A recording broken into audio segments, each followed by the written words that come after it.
के साथियों का स्वागत है। मित्रों, एक महत्वपूर्ण ज्वाइनिंग के लिए आप लोगों को कस दिया है। आप निरंतर देख रहे हैं कि आज सुबह भी ज्वाइनिंग हुई है भारतीय जनता पार्टी में, और पूरे देश भर में बड़ी संख्या में 5 राज्यों में भी जहां चुनाव हो रहे हैं, भारतीय जनता पार्टी में राजनीतिक कार्यकर्ता शामिल हो रहे हैं। और आज एक महत्वपूर्ण ज्वाइनिंग है। इस वक्त इस अवसर पर, ज्वाइनिंग के अवसर पर उत्तराखंड के लोकप्रिय मुख्यमंत्री हम लोगों के मध्य हैं। भारतीय जनता पार्टी के राष्ट्रीय महामंत्री श्री दुष्यंत गौतम जी हम लोगों के मध्य हैं। भारतीय जनता पार्टी उत्तराखंड के प्रदेश अध्यक्ष मदन कौशिक जी हम लोगों के मध्य हैं। हमारे मीडिया सेल के सह संयोजक संजय मयूख जी हम लोगों के मध्य हैं। और कर्नल विजय रावत जी आज भारतीय जनता पार्टी में शामिल हो रहे हैं। मैं कर्नल साहब के बारे में थोड़ा सा आप लोगों को बताना चाहूँगा। कर्नल रावत, जनरल बिपिन रावत, जो स्वर्गीय हमारे बिपिन रावत जी CDS थे, उनके छोटे भाई हैं। 34 वर्षों तक सेना में आपने सेवा दी है। इनके पुत्र भी भारतीय सेना में सेवा दे रहे हैं। पूरा देशभक्तों का परिवार और देश के लिए न्यौछावर होने वाले लोगों का परिवार है। हम विजय रावत जी का बहुत बहुत स्वागत करते हैं भारतीय जनता पार्टी में।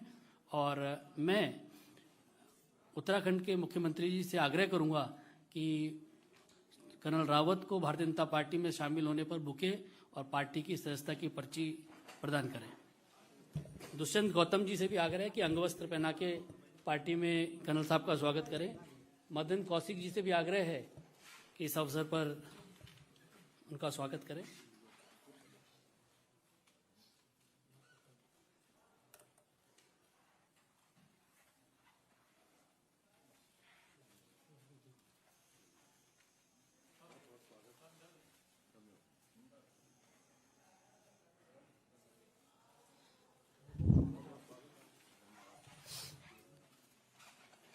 मैं इस अवसर पर उत्तराखंड के युवा लोकप्रिय मुख्यमंत्री श्री पुष्कर सिंह धामी जी से आग्रह करूंगा कि शब्दों के माध्यम से कर्नल रावत साहब का पार्टी में स्वागत करें, अभिनंदन करें।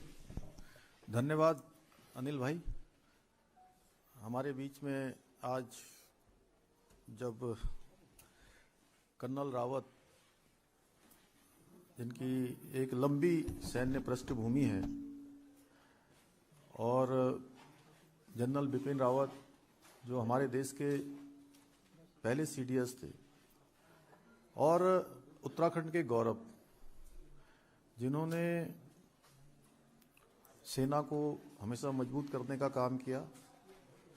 उत्तराखंड के साथ उनका, चूंकि उनकी जन्मभूमि थी और वो आगे उत्तराखंड में काम भी करना चाहते थे।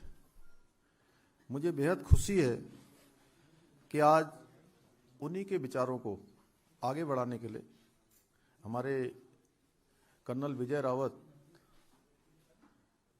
जी आज भारतीय जनता पार्टी में शामिल हुए हैं। और मुझे अत्यंत खुशी हो रही है क्योंकि मैं भी एक सैनिक पुत्र हूं, और मेरा जो जनरल बिपिन रावत जी के साथ एक आत्मीय संबंध था, आज कहीं न कहीं उनके निधन के बाद एक खालीपन सा हमेशा महसूस होता था। और आज जब हमारे बीच में, हमारी पार्टी में कर्नल विजय रावत जी शामिल हो रहे हैं, तो निश्चित रूप से उनके विचारों को आगे बढ़ाने के लिए काम करेंगे। भारतीय जनता पार्टी हमेशा सैनिकों का सम्मान भारतीय जनता पार्टी ने किया है, करती है और सिर्फ भाजपा करेगी। तो निश्चित रूप से आपके आने से हमारी पार्टी मजबूत होगी। आप राष्ट्रवादी विचारधारा से प्रभावित होकर, हमारे देश के यशस्वी प्रधानमंत्री नरेंद्र मोदी जी से प्रभावित होकर आज आपने भाजपा की सदस्यता ग्रहण की है। आपका जन्म 4 जुलाई 1962 को देहरादून में हुआ था। NDA में आपने 1981 में पास आउट हुए थे। इंजीनियरिंग करने के बाद सेना की EME में शामिल हुए।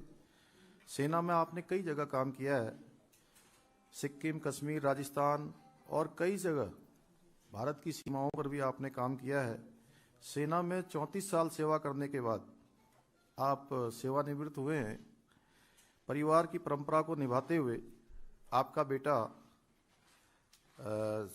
जहां पर CDS general Bipin Rawat Gorkha rifle में जहां कैप्टन के पद से जहां से उन्होंने अपनी सेवा शुरू की थी, आज उसी पद पर आपका बेटा भी काम कर रहा है। आपकी 3 पीढ़ियां सेना में रही हैं। तीनों पीढ़ियों का आप भी रहे हैं, आपसे पहले आपके पिताश्री रहे हैं, अब आपके बेटे भी हैं। तीनों पीढ़ियों ने सेना के लिए काम किया है। इस अवसर पर आज मैं आपका बहुत स्वागत करता हूं और मैं निश्चित रूप से बहुत शुभकामनाएं देता हूं कि आपके आने से हमारी पार्टी, जो हमेशा सैनिकों का सम्मान करती है और हमेशा सैनिकों का सम्मान किया है, देश के अंदर 1 रैंक और 1 पेंशन लागू करने का काम किसी ने किया है तो हमारे देश के यशस्वी प्रधानमंत्री नरेंद्र मोदी जी के कार्यकाल में हुआ है। जो लंबे समय से और भी सेना के लिए जो काम हुए हैं वो लगातार हमारी पार्टी ने किया है, हमारी केंद्र की सरकार, मोदी जी की सरकार ने किया है। मैं पुनः एक बार आपका बहुत स्वागत करता हूं। इस अवसर पर हमारे मध्य आदरणीय दुष्यंत गौतम जी, जो हमारे राष्ट्रीय महामंत्री हैं, राज्यसभा के सांसद हैं, हमारे प्रदेश के प्रभारी हैं, हमारे प्रदेश के यशस्वी अध्यक्ष आदरणीय मदन कौशिक जी हैं, हमारे नेशनल मीडिया के पूरे प्रभारी और राज्यसभा के सांसद हमारे नेता आदरणीय अनिल जी, हमारे संजय भाई, सभी का मैं धन्यवाद करता हूं और आप सभी मित्रों का भी बहुत बहुत धन्यवाद करता हूं। मेरा कर्नल साहब से आग्रह है कि मीडिया के साथियों को संबोधित करेंगे। पहले तो मैं सभी का धन्यवाद करना चाहता हूं कि मुझे ऐसा मौका दिया कि मैं बीजेपी ज्वाइन कर सकूं। बहुत दिनों से मेरी सोच थी। मेरे पिताजी जो थे, जब उत्तराखंड नया नया बना था तो बीजेपी के साथ ही थे। फौज से रिटायर हुए थे वो, उसके बाद वो बीजेपी के साथ ही रहे थे। अब मुझे अवसर मिला है रिटायरमेंट के बाद कि मैं बीजेपी के साथ, और इसलिए क्योंकि जो अभी जो हमारे माननीय प्रधानमंत्री जी हैं, उनका जो विजन है, उनका जो सोच है, उनका जो ख्याल है, बहुत ही अद्भुत है, बहुत आगे तक बढ़ा हुआ है। कई लोग सोच भी नहीं सकते होंगे। वो उनकी जो थिंकिंग है, उनका जो विचार है, वो आउट ऑफ द बॉक्स होता है और सारी उनकी नीति, सब कुछ जो उनका कार्य है, केवल इस देश को आगे लाने के लिए किया जाता है। वही एक चीज है जो बहुत बड़ा प्रोत्साहन देती है हमें बीजेपी को ज्वाइन करने में। साथ में मैं माननीय उत्तराखंड चीफ मिनिस्टर साहब का भी धन्यवाद देता हूं। पहले भी इनको मैं मिला था और इनसे मैं बहुत खुश हुआ था। जो इनका नेतृत्व था, जो इनका विजन था, वो सब देख करके पहले हमने बात किया था। इनका भी जो उन्नति के लिए, इस देश के लिए, उत्तराखंड के लिए जो कुछ प्लान है, जो करना चाहते हैं, वो एक बहुत दूर की सोच को समझ के कर रहे हैं। वो कल या आज या 3 दिन में नहीं हो सकता, बट अगर अच्छी उन्नति चाहिए उसके लिए उनको समय चाहिए थोड़ा। तो बीजेपी का जो समझने का ढंग है, कार्य करने का ढंग है, ये सभी को बहुत प्यारा है। और यही देखते हुए कि कोई मेहनती पार्टी है, कोई जो पार्टी है जो इस देश का असलियत में ही भला चाहती है, देखना चाहती है कि ये देश आगे बढ़े, चाहे वो सिक्योरिटी केस में हो, इंडियनाइजेशन में हो, आपके इकोनॉमिक पैकेजेस में हो, किसी भी चीज में हो, इस पार्टी का इसमें बहुत बड़ा मतदान है और बहुत अच्छी सोच और समझ से कार्य चल रहा है। धन्यवाद।